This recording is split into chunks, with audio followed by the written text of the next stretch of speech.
ہاں اگر کسی کا شوہر کا انتقال ہو گیا نہیں ہوا لیکن کسی مرد نے اپنی بیوی کو طلاق دے دی، اگر اس نے اپنی بیوی کو طلاق دے دی تو اس وقت بھی عورت کو 3 مہینے کی عدت ہے، 3 حیض کی عدت ہے۔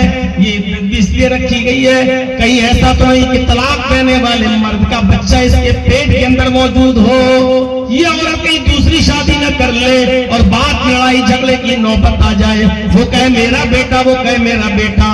اس حمل کو بچانے کے لیے اور اس نطفے سے بچنے کے لیے اس نے عورت کو حکم دیا کہ وہ 3 مہینے کی عدت گزارے گی۔ غور کیجئے، شوہر مر گیا ہے، پیٹ میں بچہ ہے تو عورت کی عدت اس وقت تک ہے جب تک کہ بچہ پیدا نہ ہو جائے۔ اگر 1 دن کا حمل ہے تو عورت 9 مہینے تک عدت کرے گی۔ پیٹ میں بچہ ہے لیکن آج شوہر کا انتقال ہوا اور شوہر کے انتقال ہونے کے دوسرے دن بچہ پیدا ہو گیا تو عورت کی عدت ختم۔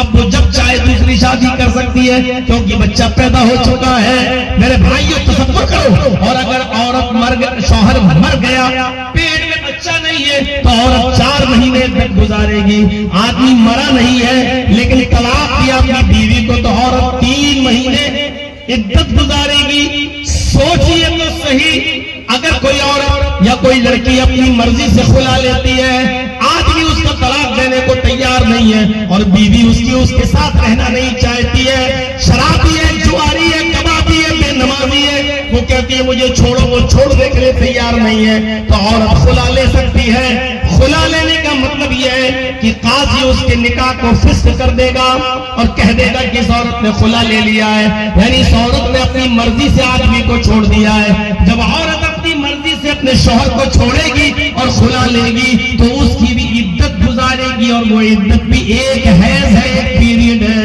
جب تک اس کو مہینہ نہ جائے، پیریڈ نہ جائے، تب تک وہ دوسرا نکاح نہیں کر سکتے۔ غور کرو کتنا بچایا اسلام نے اس شک و شبہ سے کہ کسی دوسرے کا بچہ تمہارے پیٹ میں نہ آنے پائے۔ یہاں تو 10 جا رہے ہیں، پوری قوم جا رہی ہے، پتہ نہیں کس کا بچہ ہے، شکل ملا کے دیکھنا پڑ رہا ہے، جس کی گود میں رکھ دیا وہ اسی کا بچے کا باپ بن گیا۔ یہ جہالت، بربریت، ظلم اور تاریخی دور تھا میرے بھائیو، جس دور میں محمد رسول اللہ آئے۔ کتنی کوشش کرنی پڑی ہوگی اللہ کے رسول، اکیلے تنہے تنہا شراب اتنی پی جاتی کہ شراب کے نشے میں خود ہو کر لوگ بجائے اپنی بیوی کے اپنی بیٹیوں تک کا ہاتھ